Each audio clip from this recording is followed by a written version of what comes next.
ഒരു മനുഷ്യൻ ലിഫ്റ്റിൽ 2 ദിവസം കുടുങ്ങിക്കിടക്കുന്നത് കേരളത്തിൽ കേട്ടുകേൾവിയില്ലാത്ത കാര്യമാണ്. എന്നാൽ തിരുവനന്തപുരം മെഡിക്കൽ കോളേജിൽ ലിഫ്റ്റിൽ തിരുമല സ്വദേശി രവീന്ദ്രൻ നായർ കഴിഞ്ഞത് 2 പകലും 2 രാത്രിയുമാണ്. ഗുരുതര വീഴ്ച കണ്ടെത്തിയതോടെ 3 ജീവനക്കാരെ ആരോഗ്യവകുപ്പ് പുറത്താക്കിയ റിപ്പോർട്ടിലേക്കാണ്. സദാസമയം തിരക്കുള്ള തിരുവനന്തപുരം മെഡിക്കൽ കോളേജിലെ OP ബ്ലോക്കിലെ ലിഫ്റ്റിൽ ഒരു മനുഷ്യൻ കുടുങ്ങിക്കിടന്നത് 2 ദിവസമാണ്. 2 പകലും 2 രാത്രിയും ഭക്ഷണമോ വെള്ളവുമില്ലാതെ കഴിഞ്ഞിട്ടും ഒരാൾ പോലും തിരിഞ്ഞു നോക്കിയില്ല. സർക്കാർ ആശുപത്രികളിലെത്തുന്ന രോഗികൾക്ക് നൽകുന്ന പരിരക്ഷ ഇങ്ങനെ മതിയോ?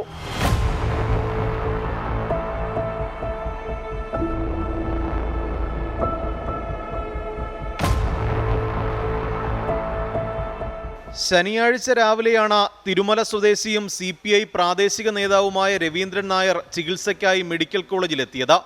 ചികിത്സ കഴിഞ്ഞ് OP കൗണ്ടറിന് സമീപത്തെ 11-ാം നമ്പർ ലിഫ്റ്റിൽ കയറി. മുകളിലത്തെ നിലയിലേക്ക് പോകാൻ ബട്ടൺ അമർത്തിയതിന് പിന്നാലെ ലിഫ്റ്റിൽ കുടുങ്ങുകയായിരുന്നു. കയ്യിൽ ഫോൺ ഉണ്ടായിരുന്നുവെങ്കിലും റേഞ്ചില്ലാത്തതുകൊണ്ട് ആരെയും വിളിക്കാൻ കഴിഞ്ഞില്ല. രവീന്ദ്രനെ കാണാതായതോടെ ബന്ധുക്കൾ മെഡിക്കൽ കോളേജിൽ പരാതി നൽകി. ഇന്ന് രാവിലെ ജീവനക്കാരനെത്തി ലിഫ്റ്റ് തുറന്നപ്പോഴാണ് അവശനിലയിൽ രവീന്ദ്രനെ കാണുന്നത്.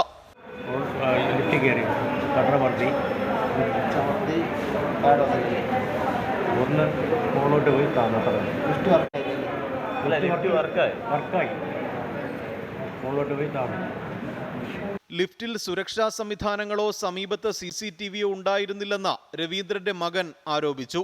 കംപ്ലൈൻ്റ് ആണെങ്കിൽ അത് ഒരാൾക്ക് ഉപയോഗിക്കാത്ത രീതിയിൽ ക്ലോസ് ചെയ്ത് വെക്കുക. ഇത് അങ്ങനെ വന്നിട്ടില്ല. അങ്ങനെ വെച്ചിട്ടുണ്ട് ഒരിക്കലും ഒരാൾ അതിൽ കയറില്ല. ഇത് ഓപ്പറേറ്റിംഗ് ആണെന്നുള്ളത് കൊണ്ടും ഇത് വർക്കിംഗ് ആയിട്ടാണ് അതിനകത്ത് വർക്കിംഗ് സിറ്റുവേഷനിലാണ് അതിനകത്ത് കയറുന്നത്. കയറിയ സമയത്താണ് ഇത് കംപ്ലൈൻറ്റ് വരുന്നത്. അതുവരെയും അത് പ്രവർത്തിച്ചുകൊണ്ടിരുന്നത് തന്നെയാണ്. അപ്പോൾ ആ ലിഫ്റ്റ് പ്രവർത്തിക്കുന്നില്ല എന്നുള്ള ഒരു തരത്തിലുള്ള ബോർഡും അവിടെ വെച്ചിട്ടില്ല. ഞാനും രാവിലെ 6 മണിക്ക് ഞാൻ അവിടെ ലിഫ്റ്റ് പോയി നോക്കിയതാണ്. അപ്പോഴും അവിടെ വെച്ചിട്ടില്ല. ഇനി ആ ലിഫ്റ്റിൽ യാതൊരു സജ്ജീകരണം ഉണ്ടായിരുന്നില്ല. അതിനകത്ത് റേഞ്ച് കിട്ടില്ല എന്നുള്ള സജ്ജീകരണത്തിന് വേറൊരു ഫോൺ അതിനകത്ത് സാധാരണ ചില ലിഫ്റ്റുകളുണ്ടാകുന്ന ഒരു ഫോണോ മറ്റ് സജ്ജീകരണമോ ഉണ്ടായിരുന്നില്ല. അതുപോലെ തന്നെ ഞങ്ങൾക്ക് ഒരു CCTV ക്യാമറയിലുണ്ടായിരുന്നില്ല. അവിടുത്തെ ഈ സെക്യൂരിറ്റി ജീവനക്കാരും മറ്റ് ജീവനക്കാരോ അത് സ്റ്റക്കായി നിന്ന് അറ്റ്ലീസ്റ്റ് ആ ഒരു യന്ത്രം തകരാറിലായി നിൽക്കുന്ന സാഹചര്യത്തിൽ അത് പരിശോധിച്ച് ശരിയാക്കാൻ പോലും മുന്നോട്ട് പോയിട്ടില്ല എന്നുള്ളതാണ് പ്രശ്നം. 2 ദിവസം ഒരാൾ ലിഫ്റ്റിൽ കുടുങ്ങിക്കിടന്നിട്ടും ആരും അറിഞ്ഞില്ലേ എന്ന് പ്രതിപക്ഷ നേതാവ് ചോദിച്ചു. ആരോഗ്യരംഗം പോകുന്നത് അപകടകരമായ രീതിയിലെന്നും VD സതീശൻ.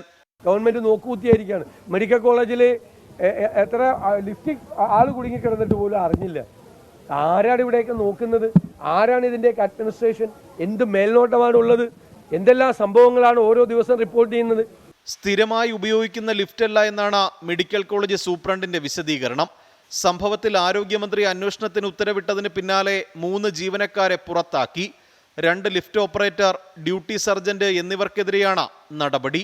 ഒരാൾ 2 ദിവസം ലിഫ്റ്റിൽ കുടുങ്ങിക്കിടന്നിട്ടും ആരും അറിഞ്ഞില്ലേ എന്ന ചോദ്യം പ്രസക്തമാണ്.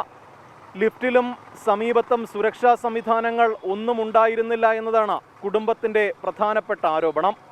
3 ജീവനക്കാരെ പുറത്താക്കിയത് കൊണ്ട് മാത്രം തീരുന്നതല്ല ഈ പ്രശ്നമെന്ന് വകുപ്പും മന്ത്രിയും ഓർക്കണം. തിരുവനന്തപുരം മെഡിക്കൽ കോളേജിൽ നിന്നും MG പ്രതീഷ്, 24. പൊതുജനം കഴുതയല്ല സാർ.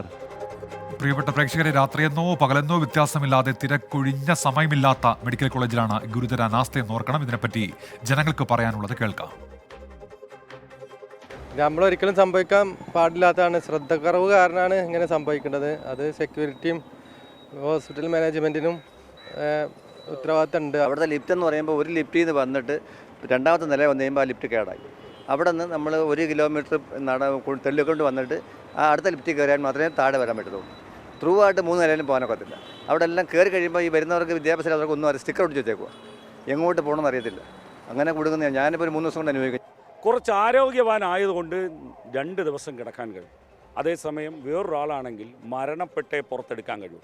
അങ്ങനെ പുറത്തെടുക്കുകയാണെങ്കിൽ ഇവർ പറയുന്നത് അദ്ദേഹം കുഴഞ്ഞു വീണ് മരിച്ചു എന്ന് പറയും ലിഫ്റ്റിന് മുന്നിൽ.